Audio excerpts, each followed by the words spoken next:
Bonjour, aujourd'hui je partage quelque chose de différent parce que lorsque je fais mes treks un peu sauvages dans les montagnes, les collines, les forêts, généralement c'est des endroits peu fréquentés ou seulement fréquentés par les randonneurs ou ceux qui courent comme moi. On tombe souvent sur des endroits un peu comme ça. Ça peut arriver. C'est des actes que je ne jugerai pas parce que j'ai appris que tout acte avait une raison derrière.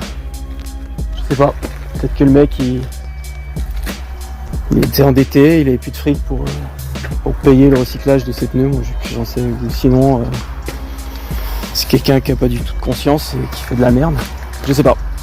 Bref, en tout cas, il y a bien 8 ans de ça, quand je tombais sur ce genre de choses, ma première réaction c'était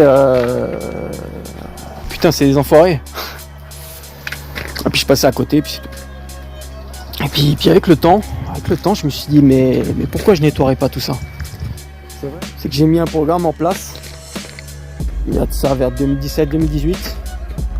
Ce programme je l'ai un peu stoppé à la période du Covid parce que c'était compliqué après pour rentrer dans les déchetteries, mais je l'ai mis en place de temps en temps, je le fais régulièrement.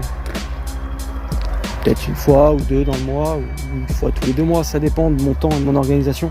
Je le garde en tête et lorsque j'ai du temps, je l'intègre dans mon programme de la journée. C'est-à-dire que si par exemple je dois aller m'entraîner une heure pendant une pause, ce qui se passe c'est que je fais journée continue.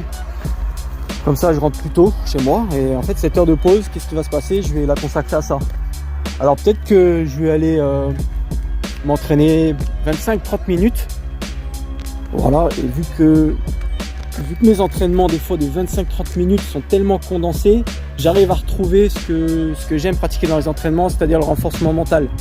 Donc j'ai tout un processus comme ça que j'ai déjà montré dans mes vidéos qui fait que des fois 25-30 minutes d'entraînement pour moi ça équivaut à 1 heure ou 1h20 peut-être.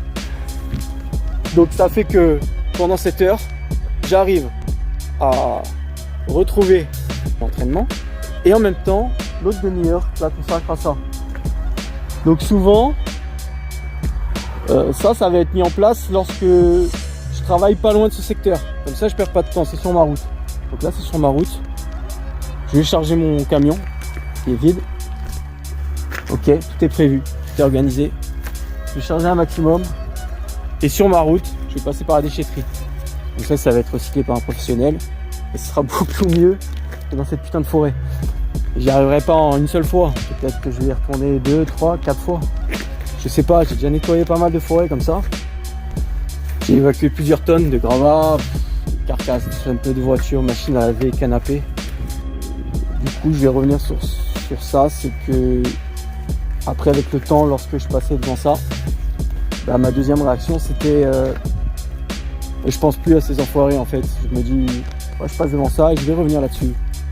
Et je vais faire le taf. Je vais le prendre moi, je le fais.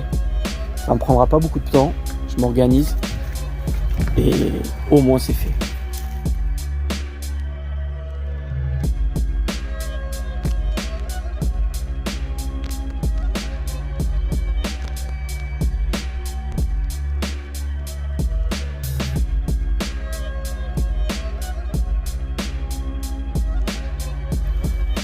Voilà, j'ai chargé au max. J'ai pas mis là parce que là c'est mes outils. Je vais charger aussi à ce côté là, latéral. Voilà. Je suis arrivé à la déchetterie. Je vais charger ça dans ce conteneur à pneus. Et après, il y a tous les autres conteneurs, comme dans toutes les déchetteries. Ce qui se passe, c'est que dans les déchetteries, ils ne me prennent pas la tête. Ils me connaissent, je leur ai expliqué, j'aurais montré les photos des forêts détériorées. Et ils comprennent très bien ce que je fais. Donc voilà. J'ai été ravi de vous partager ça, j'espère que ça va vous inspirer. Passez une bonne journée, travaillez bien et soyez productifs. Ciao ciao. Et voilà, le fourgon est tout propre.